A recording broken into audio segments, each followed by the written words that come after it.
We generally talk about the Gnar, about the Echo. They are a little bit more lane focused. Mouse, of course, loves things like the Shen, like the Gangplank to be able to get into that bottom lane and help out Deft and Meiko swinging that 2v2. Take a look at the bans so far. Jungle Pool has been hit extremely heavily.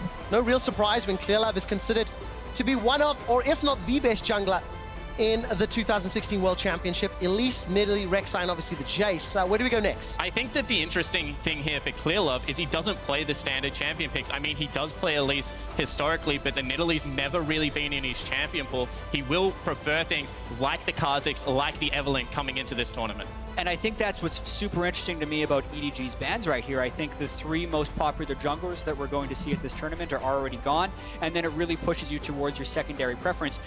I mean, Graves would be the natural slot in for Revolta. I think if it's not first picked, it might actually be picked in this first rotation when EDG gets a choice on the red side. Revolta has also historically played a very mean Lee Sin domestically. We'll see whether he does fall back to an old comfort pick in regards to the pick ban phase. And of course, that will allow him to dual ClearLove if they are looking to target the jungler of iNTZ. We've seen jungle first pick in all 3 of the previous games. We somewhat anticipate Yang to do maybe potentially the same for Revolta, but what other champions are available in the pool? It feels like absolutely everything as far as comfort picks and preferences for both teams. Yeah, there is a lot of choice left here, and it really just depends on where you want to try and make your advantages. Gnar was a dominant pick on the 6.15 patch. He has been very slightly nerfed for the 6.18 patch, which we're playing Worlds on right now, and they just keep swapping between these solo laners. There's really no way to predict what they're doing coming into this one because they've had so much off time. Yeah, and the CBLOL, more than many other regions, of course, they had to stop their regular season before the Olympic Games over there in Brazil. So we did see them for IWCQ very briefly. Of course, that's a very quick tournament coming into this one. And Tockers champion pool was something that was heavily questioned because he was playing a lot of the Swain during the regular split. However, he did adapt well. And I think they're just trying to secure him solid lanes. We saw G2 try and do this against COG in our first match of the day when they picked the Syndra and the Jace both blind into COG. Syndra doesn't have too many negative matchups, so I can't fault them for this pick, but it does give EDG complete choice of what they want to play. And if they pick Ezreal, that's going to be spectacular for Deft. One of the world's best AD carries. I think Free called him the best AD carry in the world earlier. Playing a champion that we were expecting to see a whole lot of throughout the course of the World Championship, and another Nami. Yeah, and I think that's the interesting thing. Teams are very willing to blind pick this Nami at the moment, and we hadn't seen very much of it internationally at all. However, they like the sustain in the lane phase, and they do like the pick potential that it does bring. Very squishy between levels 3 and about 7. So see how it works out. I also think the Nami will have some effect against teams that are a little bit more poke heavy, with Jace coming back into the meta and things like Rumble that you want to disengage from. Being able to sustain instead of going back to base is very valuable.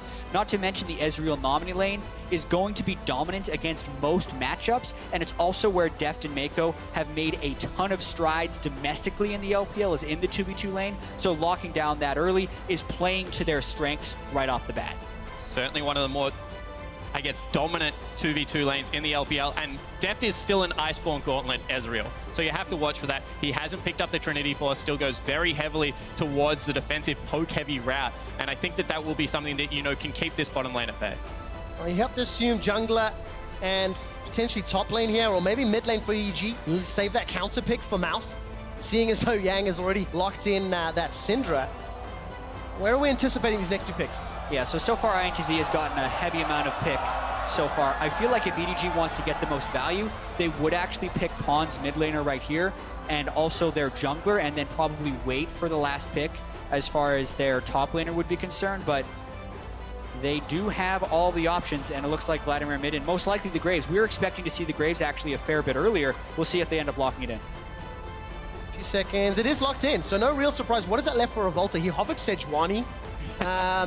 I'm not sure I'm a believer. The Olaf, the Zac, I mean, once again, we might see a Lee Sin come out of Revolta. He has been known to play it. Graves is a very big team fighting jungler for ClearLove. I mean, the LPL breaks into team fights a lot sooner than most regions, so seeing him pick up something, you know, they've already got the Vladimir and Ezreal. That is a team composition that they can just put a pure tank in the top lane. Mouse does still play things like the Maokai, and will be interesting to see if this is a pure 5v5 teamfight comp coming out of EDG. Yeah, and I'm looking at iNTZ's choices here. I'm going to give them the benefit of the doubt that Revolta is confident in his ability to counterpick the Graves jungle, because I feel like he is the 4th best jungler here with the 3 junglers already being banned, so I would have put a higher priority on it. Is he going to be playing Evelynn against ClearLove? Or he's just going to go back to some comfort pick Lee Sin? That makes a little bit more sense. All right, definitely going to play a little bit into the hands of that pick style as well. Decent front line, decent options. Lee Sin Gnar rounds out the iNTZ team composition. Yeah, it certainly does, and I like the pick here because if you're able to get priority for Yang, set up a 4-1 split and control vision here if you are iNTZ, it will be easy to pick on the squishy support that Meiko has locked in as the LPL teams go for these deep vision that they don't necessarily set up correctly for. Want to see whether iNTZ have the control to be able to set this up. They're going to need a lot of control to do so, but I also feel like EDG is getting pretty much everything they'd want in this draft phase. They very early were able to dominate a good bottom lane. They've been able to counterpick both of these lanes. If they pick the Irelia into the Gnar, it's going to be kind of a 2-for-1. They're undefeated on Irelia during the regular season, even though Mouse isn't considered a carry, and it's a favorable matchup into the Gnar. Yeah, and whilst Mouse isn't considered a carry in the LPL, when he was on ADG, of course, another sister team of EDG, this was his go-to pick along with Fizz. So something he's very comfortable on, and historically has been very good into the top lane matchup of Gnar. And there we go. Locked in is not going to be declared, much to the crowd's disappointment, I am afraid. Gonna have to wait a little longer for that one. I still think we'll see it. I feel the same. In terms of the 2 team compositions, though, kind of options and tools on both sides, but I'm a little nervous about this Ezreal Nami lane and the things that it can do to Ashe Braum during the early stages of the game. Yeah, expect to see a lot of attention bottom lane from EDG, as is customary in their games, but they're also fairly immune to ganks if they do want to push up very hard. The ability to disengage with the Ezreal and the Nami is incredibly high, not to mention they should have a little bit of power in the top lane after Irelia is level 4 or so on Gnar, because that's when the matchup starts going in her favor. Even though iNTZ has a lot of pick potential, I really favor EDG's team composition here. Yeah, certainly do. One thing that you do have to look at, however, is there's no CC coming out of the jungle, and that is where EDG has been domestically so good. At 22 games between Gragas and Rek'Sai for ClearLove, this split puts him very hard in the control jungle focus. Well, luckily for them, they've got a former world champion in Pawn sitting on their mid lane, as well as top lane undefeated Mouse Irelia. Ladies and gentlemen, you've seen the team compositions. Jump onto Twitter, fire off your predictions, and let us know who you think is going to win. Hashtag ITZ win if you think CBLOL and Brazil can do it, or hashtag EDG win if one of the pre-tournament favorites and #1 seed from the LPL will do it. Ladies and gentlemen, we're in Game 4 of the 2016 World Championship. And believe me, QuickShot, this does not feel like Game 4 for EDG and iNTZ. This is their first game on the international stage for them in this group. The 7th and 8th teams we've seen today, and so many first impressions will be made off of this game. And this has to be a statement game for the LPL, going up against a wildcard team in iNTZ, one of the better wildcard teams. However, with past disappointments, the LPL has to hit hard. Yeah, you talked about that, and LPL's best jungler ClearLove and Revolta are going to be the focus of our alternate stream. Go check that one out on Riot Games too. And you know, we've heard from Revolta in both the pre-game video as well as Legends Rising, talking about going up against this squad. And for iNTZ, they've got to show up. Now, early trade, going to follow this one. Supportal combat, and micaO turns his attention to Meiko. I'm not going to enjoy that later in the game. Meiko's going to be able to get away. Got a ton of biscuits, got a heal, and just an early trade. Yeah, I think EDG actually comes out slightly ahead on that one. Love them flares. The flare coordination is strong in these ones, but as you can see, they only lose a little bit of mana on Meiko, but meanwhile, micaO and Jockster would have to use health potions if they want to start lane with full health. And this is one thing that EDG has done very well historically. They do not like trading camps. They want you in lane level 1, protract that level 1 period for as long as possible, especially with something like the Ezreal that has so much lane priority at this stage of the game. And I also think for iNTZ that they couldn't actually have gotten much more unlucky as far as who they have to start this tournament with. We already saw Albus Nox Luna up against the Rocks Tigers earlier on today, and even though they actually had a spectacular start, they were swiftly dispatched later in that game. And it's technically the same matchup here. You have the #1 seed from a major region in the LPL and now you have the CBLOL trying to go up against them in their very first game. And Albus Noxloon and iNTZ look very similar in the wildcard tournament. Yeah, they certainly did. I mean, iNTZ did win the head-to-head in that tournament, so you have to say slight favorites there. However, the punishment continues in this bottom lane. Oof. To be expected, though. Big wave shoving in. We'll see how micaO and Jockster farm up under the tower. And talking about those expectations, iNTZ, are they going to show up better than they did at IWCQ or leading into the Worlds qualifiers and play maybe? Oh, big damage on micaO. Yeah, and they don't have much time to find their footing because immediately Deft and Meiko are already putting as much pressure as possible on this bottom side. And the only way you would be able to stop this is if Revolta had done a very modified path to rush level 3 and then go for that gank. But he's not there, and ClearLove is actually going to get river control. So micaO and Jockster are completely on their own. To Revolta's credit, he did start Gromp and go straight into a red buff. I think he was looking for the bottom lane gank. However, when you lose a lane that hard and the minion wave is so huge, you just can't go down there. And ClearLove also started on a main camp and changed his jungle pathing to match it. So both junglers, very good start to the game. We also do have to point out, though, Yang versus Mouse, the early matchup in that is slightly favorable for Gnar when he's in mini at the start of the game, and then it swings back to Mouse around level 3 or 4. He had stacked up a giant wave, and now Mouse is clearing it up with the turret, but if there could have been jungle pressure there, it would have been an opportunity. There's going to be jungle pressure in the mid lane as tockers gets jumped on. ClearLove comes in. Very good scatter of the week, and tockers gets rid of ClearLove. Not even a summoner spell blown. Yeah, it was a good scout of the week, but I actually think it was a better Q by ClearLove. A lot of times you'd expect the immediate detonate to try and go off the wall, but he actually angles it to the left and got the return on tockers. Feels like a little bit of tension here. Revolta spots ClearLove running into his jungle, decides not to engage. No summoners blown, and tockers just under pressure from Pawn. Pawn goes in, Tides of Blood, looking for more damage. I was anticipating a dive, but it's way too early, way too aggressive. Pawn's too good of a player to go for that one. And this is something we expect out of the CBLOL teams. They're not trading aggressively. As we said, they are a slower paced team. They're showing a lot of respect. You could see that Revolta didn't want to go over the wall and challenge ClearLove. Tockers just cedes lane control over to the Vladimir in this situation. Instead, they're looking for a play top lane, and this is what we expect. You know, nice and slow, get behind Yang. See if they can get ahead. Meganar's about to pop.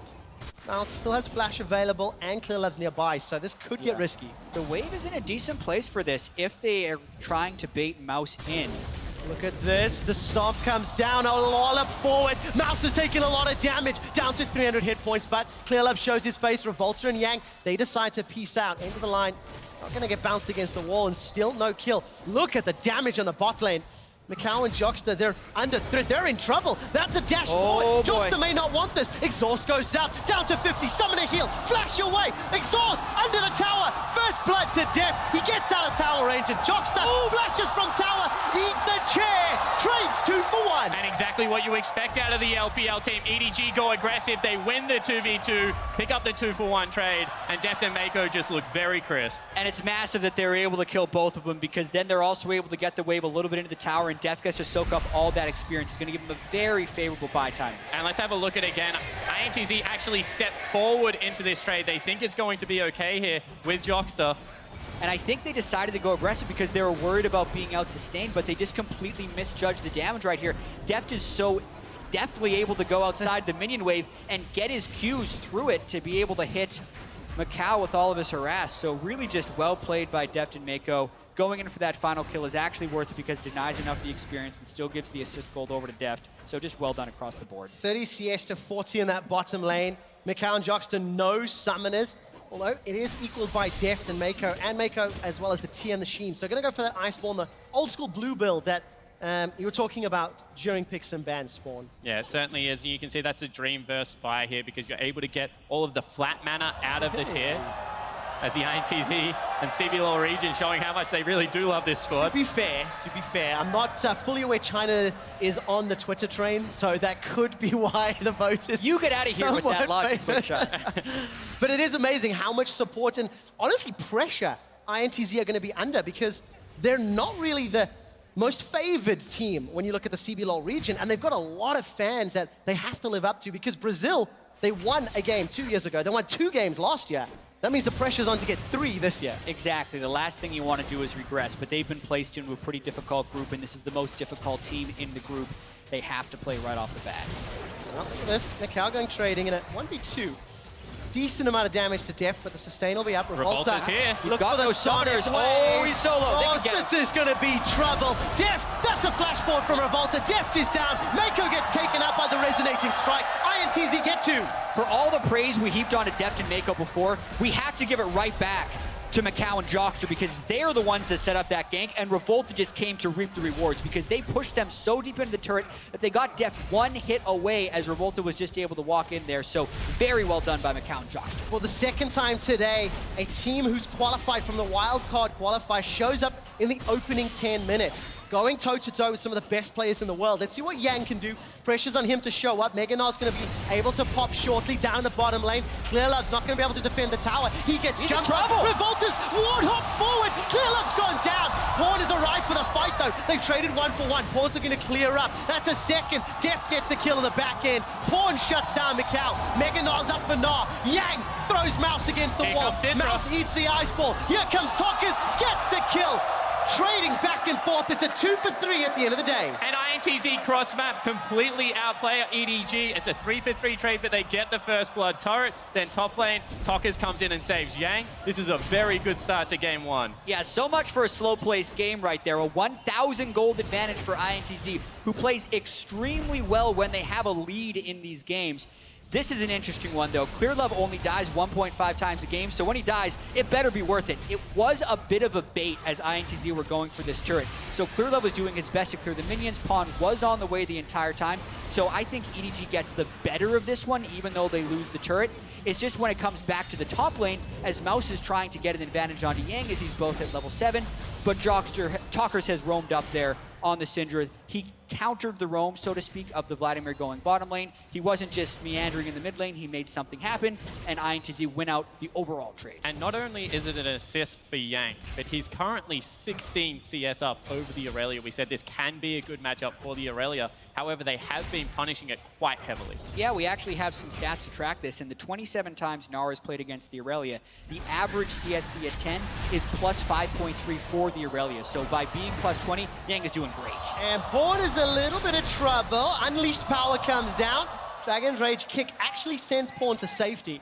Revolta and tockers not able to get that DPS quite as heavily. And looking at some of the other leads, Revolta down 12 to ClearLove, plus 11 or so for tockers in the mid lane, and obviously the ADC advantage to Deft. So mix and match across the board. Whichever team can use their strengths better in the next few minutes will obviously set themselves up well in the mid game. But lanes are being rescued here for EDG. ClearLove shows mid lane, pushes that one out for Pawn. He's going to be able to get a recall here. Bottom lane is very far overextended, and the Gnar does have teleport right now, so you have to look for that play in the bottom lane. However, Revolta might want something top. Yeah, they have to be clean on this gank. Yang will need to get this done first. Can he get it? Oh, the Gnar comes out. Mouse is able to hop to a minion. Here comes Yang. Yang's got turret aggro. Crunches and wallops forward. Tower aggro goes down.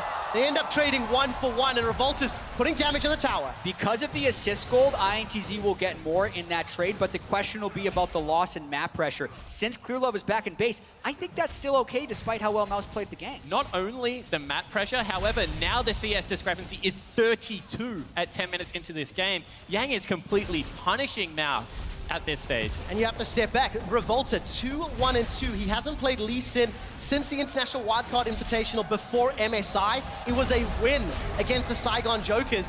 And Revolta's showing up. Multiple ganks, multiple lanes, and he's making his presence felt against EDG. iNTZ have got a 2,500 gold lead. Which is actually a little bit insane when you think about what was happening in the other game between ANX and Rox Tigers. EDG have to be able to pull themselves back from this. Spawn, you mentioned earlier, the branding of their league was victory or nothing. They're the undefeated team from the LPL. If they came in and lost the first game of Worlds to a pool 3 seed, that would be disaster for their mentality. Yeah, it certainly would. And you have to think about how easy these comps are to execute in the late game. Pick versus heavy team fight and control. It is so much easier for iNTZ when ahead to be able to set up the map correctly. So you feel that if EDG aren't able to get some turrets down, this game could quickly get out of hand. Well, that's exactly what iNTZ wants to do. The Rift Herald is going to help out Yang, putting a lot of damage down onto the eye. Looking at the minimap, there's no vision and no threat of any sort of contest here from EDG. And if there was ever a signal that Yang leading with the Eye of the Void, this is going to be it. I'm a little bit surprised he actually rushed the Black Cleaver instead of the Frozen Mallet, especially against the Irelia, since the lane is fairly long, he'd be able to chase him down. But getting the Rift Herald is just going to continue his dominance in that lane. Taking a look at some of the items. Some breakpoints here for Pawn and for Deft. Deft on your screen. Iceborne completed that Frozen Fist. Pawn's going to start working towards some AP. Got that Spirit Visage completed. Tower number 2 will fall now in favor of EDG. Sorry, tower number 1, as it's iNTZ, they've got themselves 2 towers.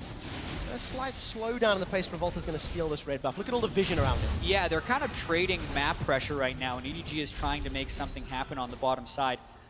I wouldn't be too surprised if EDG just feint back and take the Drake as far as the Mountain Drake is concerned, but Mouse has to be very careful here. I don't even know if he could defend this turret. Revolta just walks up to it. Yeah, it's what they give up in response, and so many times EDG has done this in the LPL where they just give over top side of the map, and Yang wants Mouse. Oh, he got him! Got to find him! The stun! The wall! The pin! Mouse gets knocked backwards! Revolta plays pinball and gets the hat-trick in the game! We said if there was a place to attack EDG, it would definitely be in the top lane against Mouse. 38 CS and 3 deaths later, it's happening. Well, Tockers is going to eat a Hemo Plague. Jockster, micaO come up.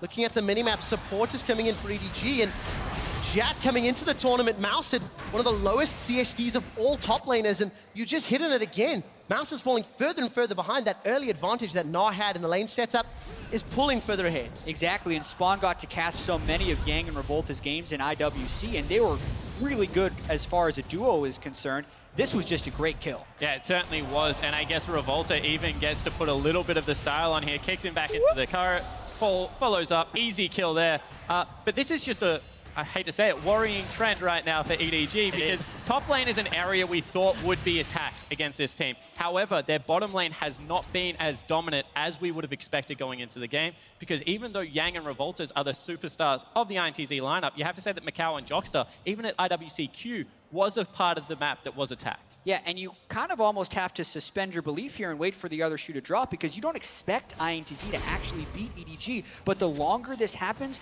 the more the possibility becomes real. We're 14 minutes into the game here, and they have a 3,000 gold advantage over EDG. If you track their gold advantages throughout all of their games in Brazil as well as the wildcard qualifier, they are 20 wins and 1 loss with a 1,000 gold or more lead at 20 minutes. So obviously the level of competition is different here, but it's actually becoming a real possibility that they take this game.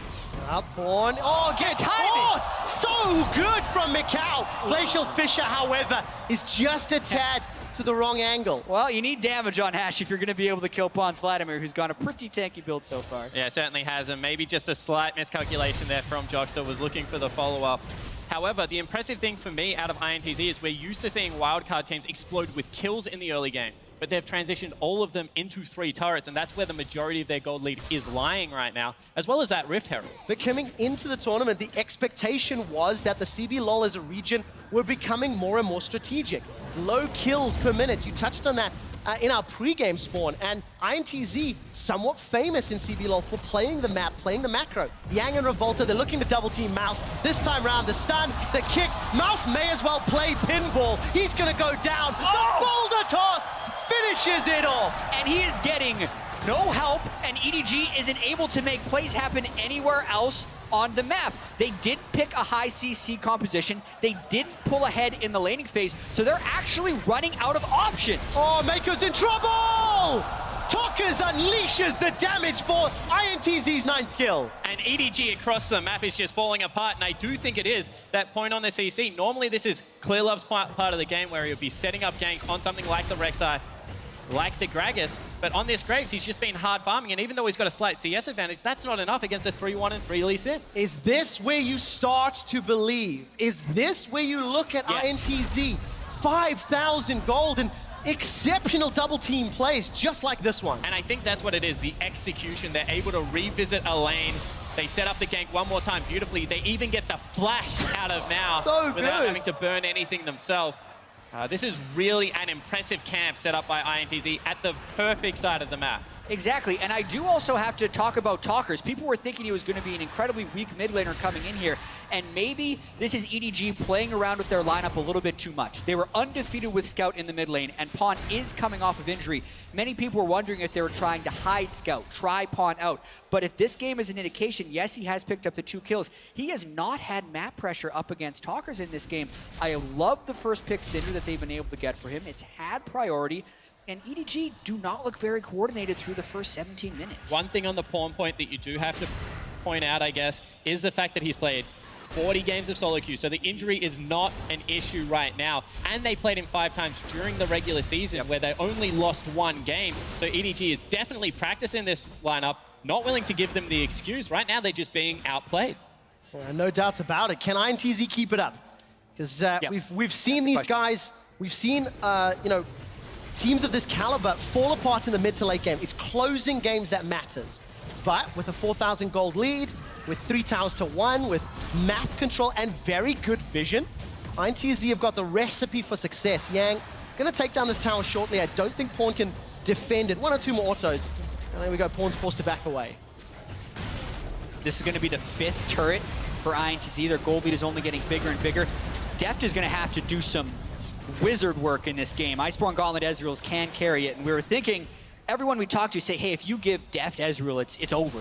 It's a free win for EDG, but even if he wins the lane early, even if they pick up 2 kills in the 2v2, it doesn't seem like it's necessarily that much. 6,000 gold spawn, 18 minutes in. This is absolutely massive, and the game is going to have to be very protracted at this point. I mean, Lee Sin technically does fall off in regards to damage, but so does Irelia the later the game goes, not really going to be able to get any assassinations.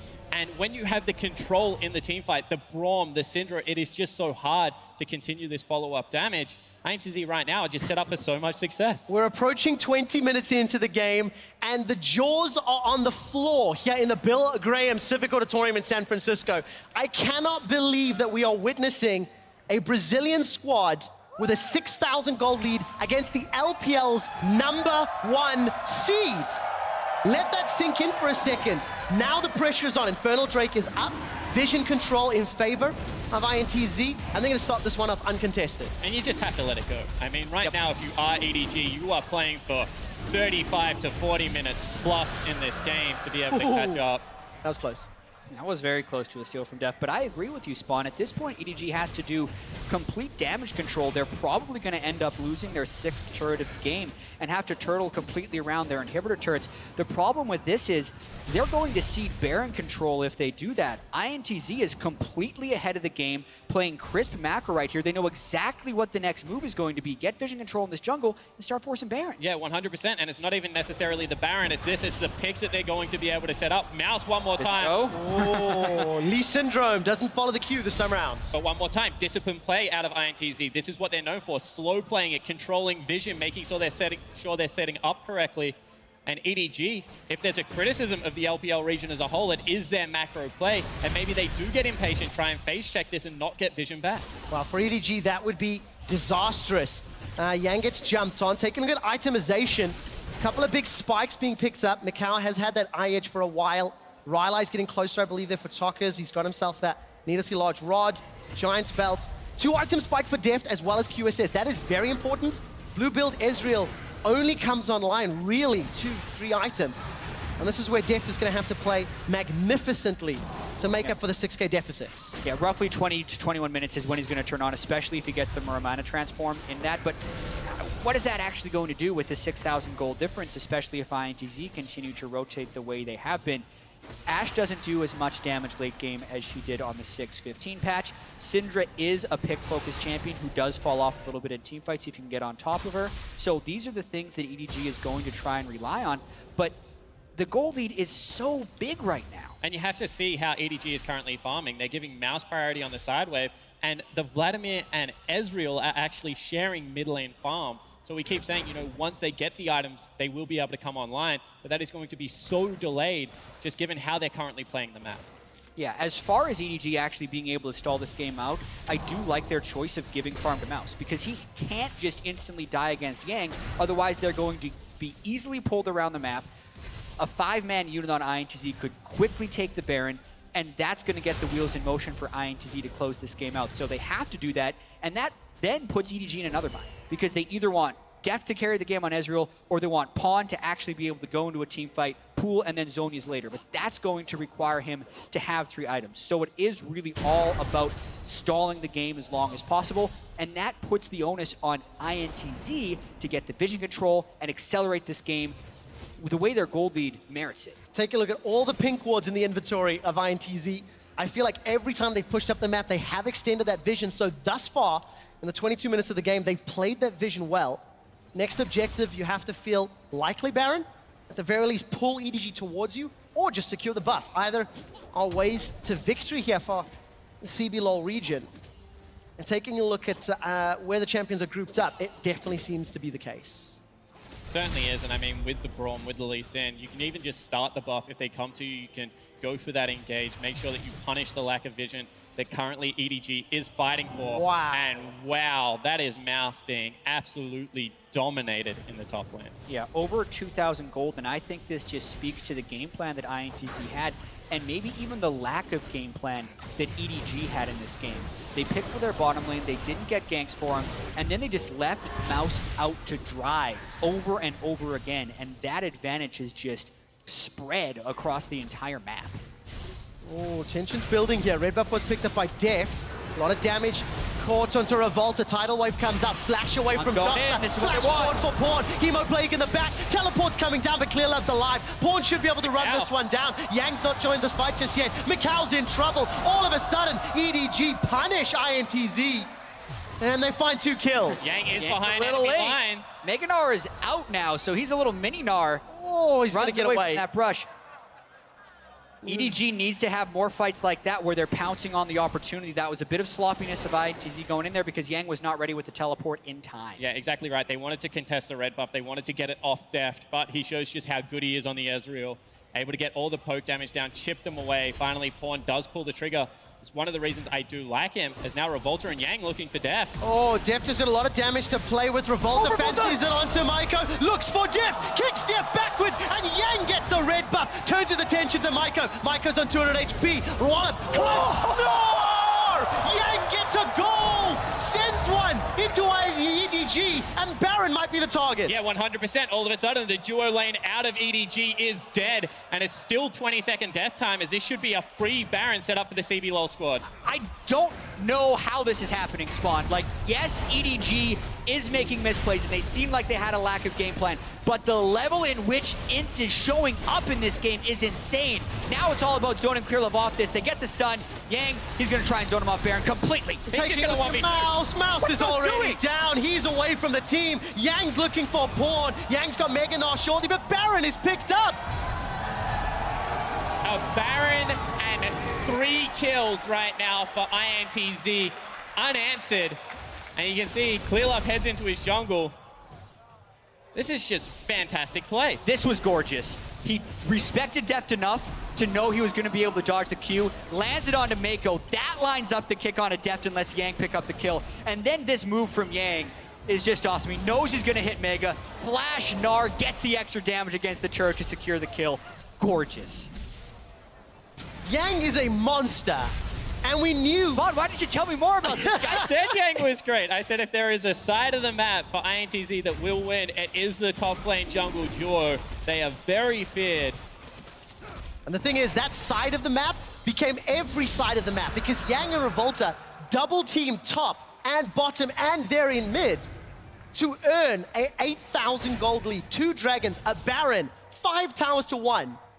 It's looking like this is iNTZ's game to lose. Yeah, specifically just getting ourselves back into this game because we're so shocked that it's actually happening. How does iNTZ close out this game? Well, they have Baron. Pawn is split pushing without a teleport right now, so iNTZ is just going to run it right up the gut and get as much as possible. There's nothing that Pawn can do right now. EDG hold off in the mid lane. A ring of pink wards from middle to bottom will give iNTZ some information to work with, but now they're going to break open the base. They will lose their second tower to minions. There's a very, very small victory for EDG in the grand scheme of things. Yeah, EDG are just trying to get control of a minion wave this game so they don't get split pushed to death. But the Syndra's marching up in with 3 walls. Oh, good damage. Pawn, though, gets healed up by Meiko. He's going to be able to transfuse off those minions. Baron buff going to help out a lot as they're chipping away the tower. I do think you see a little bit of danger right here. Tockers did land that stun onto Pawn, who's got a Spirit Visage already, and Pawn's already back at full health. Not to mention, micaO is without his flash right now, so if EDG were to get a good initiation somehow, I think they can still do work, but it's looking more and more likely like iNTZ is just chipping down these base turrets. That's the thing, they've always been a team. Slow and steady wins the race. They're just going to continue to try and play with it. Engage. They go. Pawn's They're onto him. micaO's in trouble. Glacial Fissure comes down, but micaO is popped. Pawn survives the unleashed power, and the duo for iNTZ are down. Yang's left alone. A little bit of support from Revolta. Oh. Look at the bowling ball pin. His mouse is kicked away. Revolta saves Yang, but that's the Baron buff thwarted. It seems at this point like iNTZ need to stay around Yang unless they're able to protect their flanks from the Vladimir. Despite the massive gold advantage, when Pawn can get the flank, tockers and micaO do not have answers for this. And iNTZ actually gambled to try and get the turret, which means that EDG's push down mid lane will continue. They sent 2 back, but with a 3-man squad, looking to take 2 instead of 1. Well, tockers is going to get to that mid lane shortly. Throws out some of those spears. That at least saves the inner turret. Yang gonna run into a 1v2. He's in trouble now. Flash and GA is available. Gnar comes up. Good stun. Yang wants to turn it around. Ooh. He does it. Now he's looking for Pawn. Remember, Yang can come back. GA is up. It's now a 1v2. Surely he can't do this one. Jockster's running from the river. 1v4. And Yang gets shut down. And they give it over to Deft. I mean, this really is becoming Deft's game to carry. Going towards what will be a last whisper now, and the Ezreal very much online. It's all about Deft and Pawn here. When Pawn gets his summoner spells up, he can 2v1 tockers and micaO. EDG does not go down easy. You do not go undefeated in your region if you fall over after a few gold deficits. This game still needs to be closed out cleanly by iNTZ because it is teetering on the brink of swinging back towards EDG. Revolta and Yang, they didn't pull the trigger there. This is a replay of course, exactly how EDG jumped on iNTZ. And they actually saw him coming. He just had popped the ghost so early that he was on the back line because they could really stop him. And you can see that against the Syndra, he just takes no damage. Yeah, and Yang and Revolta were late to the fight. These are the guys that need to be the frontline tank, peeling or engaging on the back line. Yang is far enough ahead and Revolta is tanky enough that if Pawn does go in, those two can completely stunt the EDG backline from joining the fight. But if they're off in a side lane playing their own game, that's going to happen again and again. Well, 30 minutes in, iNTZ cannot afford to have those plays happen again and again, chat. Yes, they've still got a phenomenal lead, 7,000. Every single metric is in their favor. And iNTZ, itemization continuing to scale. Taking a look at that. GA was popped, though, for Yang, so that's important to know for those next fights. Yeah, I will say, though, the last 9 minutes, this gold lead has been completely stagnant. So the percentage gold difference is getting smaller and smaller for EDG, and the carries are getting gold. So Pawn and Deft may have been able to regain control of this game a little bit. ClearLove is still building up a lot of damage on Graves. That drastically outscales the Lee Sin in the late game. So do not count EDG out of this yet, and iNTZ has stumbled a little bit in the last 9 minutes and are now in a little bit of danger. Oh, Ashe arrow. Oh, so close! Not by the hair of my chinny chin chin. Pawn able to survive. A little bit risky, a little bit opportunistic, and a little bit worrying for iNTZ. There were 3 members heading into that top lane. That was a free kill if they were able to land it, or even just stop the recall. However, Pawn does not flinch as the Ashe arrow sails past him. The rest of EDG was actually on the bottom side of the map trying to secure that blue buff. They've given it to Deft. Now, I just want to go back to this. Every single resource that is possible is now being handed over to the Ezreal. Yeah, it's abandoning Mouse. Their strategy, if Mouse gets left in a lane with Yang, is to immediately engage for a 4v4. It works. They can speed up the Vlad with the Nami a little bit. He also has Ghost and Flash back off of cooldown. And iNTZ need to proceed with extreme caution. I think if they do win a fight, since we're 30 minutes into the game, they can still close it in for victory. And I didn't think I'd be saying this 30 minutes ago, but really both teams are one team fight away from being able to take this game. Taking a look at some of the vision on the bottom half of the map. iNTZ around Ocean Drake in 30 seconds, Baron in 36. Vision favors iNTZ, and you can see them trying to set up the sort of death push. Maybe not the straight-up team fight that could secure the victory, but a pick into an objective is another option. And I think that's what they need to go back to. Whilst they've been fighting in lanes, it hasn't gone their way. Pawn's been able to get a couple of flanks. However, you can still see the vision that iNTZ has been able to set up around an objective. You would expect EDG to once again cede control over the Ocean Dragon. That'll give 3 over. A pretty powerful Elder Drake will come out of iNTZ at some point in this game, you would expect. The respawn timers are getting a little dicey. You can see that iNTZ is already sending 2 of their strongest players in Yang and Revolta up towards Baron to do that. I think it was well executed Ocean Drake right there. That means they'll have 3 Elemental Drakes by the time the Elder comes up. EDG also traded that for vision control in the Baron area, so still plenty to see. See how well iNTZ can bounce back. They've got a couple of pinks in the inventory. Execution is calling for micaO as well. It's going to do wonders against Pawn and Mouse once they get into those extended fights. But as it stands, again, that percentage gold lead growing smaller and smaller. EDG getting tankier, getting more damage. The advantages of the early game are becoming less relevant because the entire landscape of the match has changed. And whilst EDG has fallen very far behind in this game, the ability to sweep out vision in their jungle around the Baron means that it is going to be hard for a flank to come out of Yang. That is a last ward standing really that they can look to teleport to. And it is quite some distance away from the Baron pit. So iNTZ need to, one more time, march up their pink vision, kick EDG back out of that jungle. But as the carries get more items, it does become more difficult. I think it's actually extremely difficult at this point for iNTZ to get the right fight onto EDG. You have a QSS onto Deft, and it's very difficult to get the appropriate amount of damage onto Pawn to prevent him from actually entering the fight. Not to mention ClearLove's 178 CS, which is powering up. So this is not even counting Mouse, who is mostly a non-factor in this game. Just the Ezreal, Vladimir, and Graves are a handful for iNTZ's team comp to deal with in these later game fights. The importance of finding that pick one way or another, or forcing that Baron. Yang's got GA back up on the front line. Tanky stats with the Deadman's Plate as well, and you can see just how important this vision is. iNTZ battling for every single inch of the race. That's exactly it. They need to be able to get either a Lee Sin kick backwards or a Talker stun from Fog of War to start one of these fights on a front foot, because if they keep getting engaged on, then the gold lead will stagnate farther. However, they have done a good job of, inching that pink ward vision up. EDG still wrestling for control here. However, iNTZ have got firm control over that river area, and now Revolta can maybe look for that kick that we keep talking about, but EDG just playing this so patiently. Take a look at this. Arrow comes out, ClearLove. connects onto ClearLove. Tidal Wave is cancelled by Jockster. Revolta finds the Sonic Wave. Deft is alone. ClearLove's down. 5v4. Pawn's looking for tockers. Tockers running for his life. Sanguine Pool was used. Good Gnar. Mouse is out. There's no more damage to follow up. Pawn's running for his life. They've traded 1 for 3. But Tockers gets the shutdown, and they turn for Baron. That is almost exactly what iNTZ needed to do. The Ashe arrow was true. They heavily focused on it, ClearLove, and then when Pod tried to enter the backline, the entire team came to peel. It's a 3-for-1, and most likely the Baron. And flashing in a straight line is such a sin. And ClearLove wasn't able to dodge out of that arrow with everything available. iNTZ now at 35 minutes in this game, looking very strong. For a team known for their macro, we saw the stats earlier, 22 wins and 3 losses with Baron. That's another one to the iNTZ record, all from this play. He dashes directly into the line of the Ashe arrow. Doesn't even flash until later. Revolta follows with a kick flash, Talker results, and you think a lot of cooldowns are down, maybe EDG can still get this one. Yang gets Gnar at just the right time.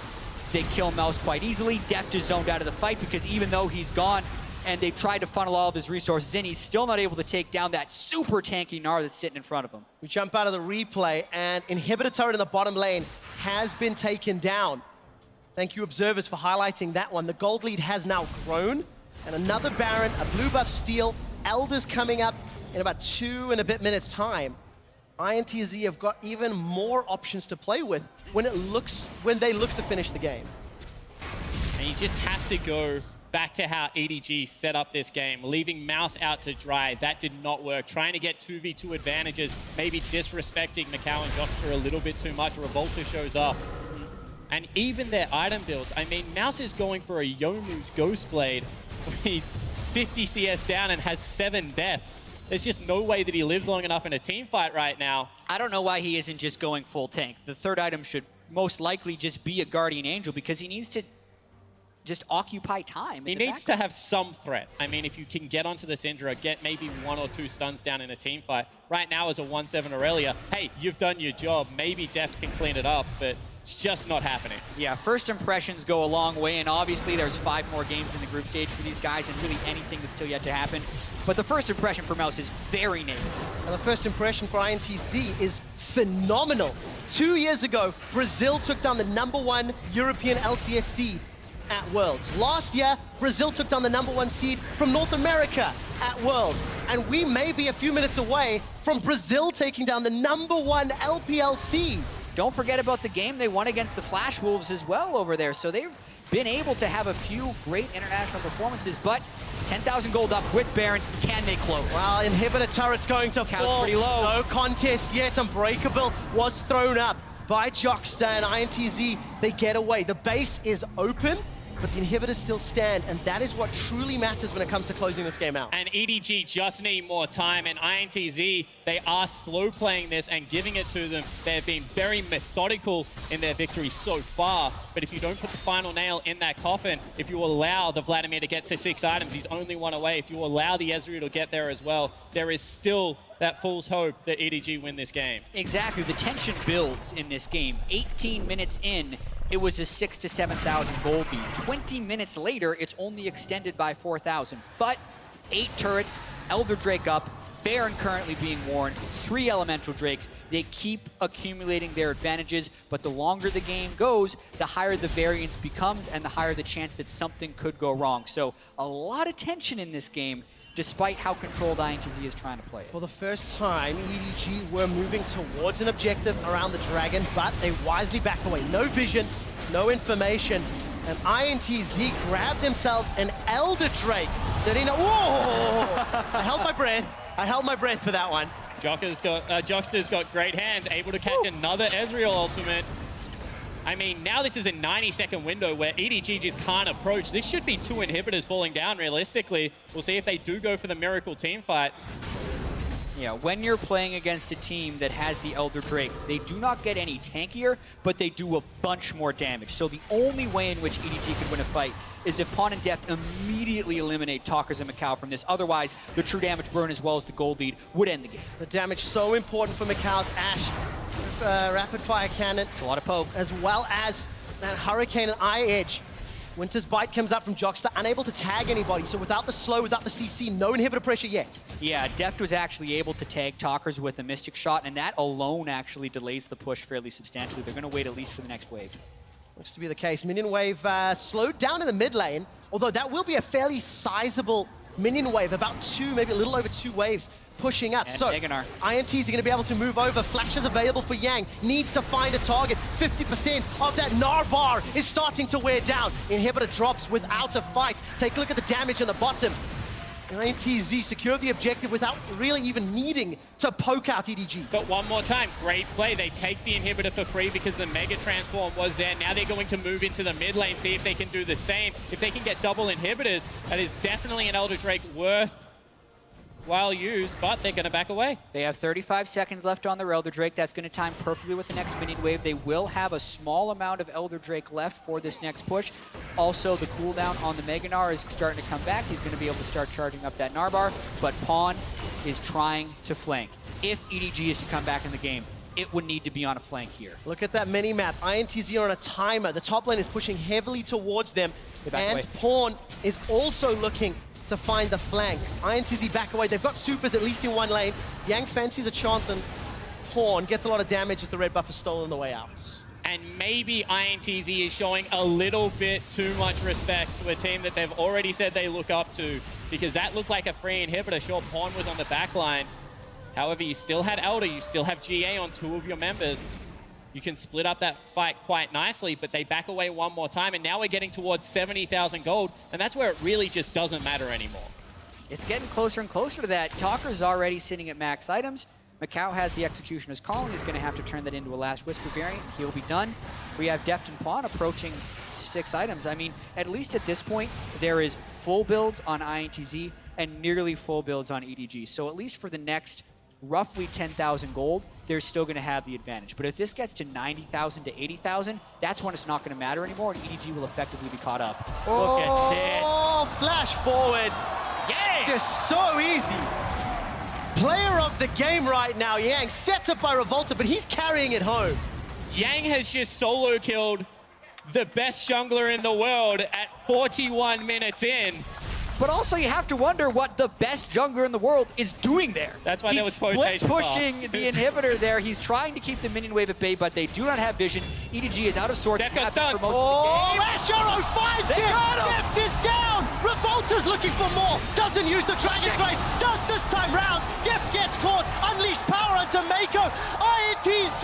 They may have done it! They've got a 4-on-2, and they're looking at the Nexus! 19 kills to 12, 42 minutes. It seemed like it was stretching out, but this is gonna be it. San Francisco is going crazy! Brazil scored the biggest goal of the tournament so far! They're taking down the LPL, and Brazil has done it!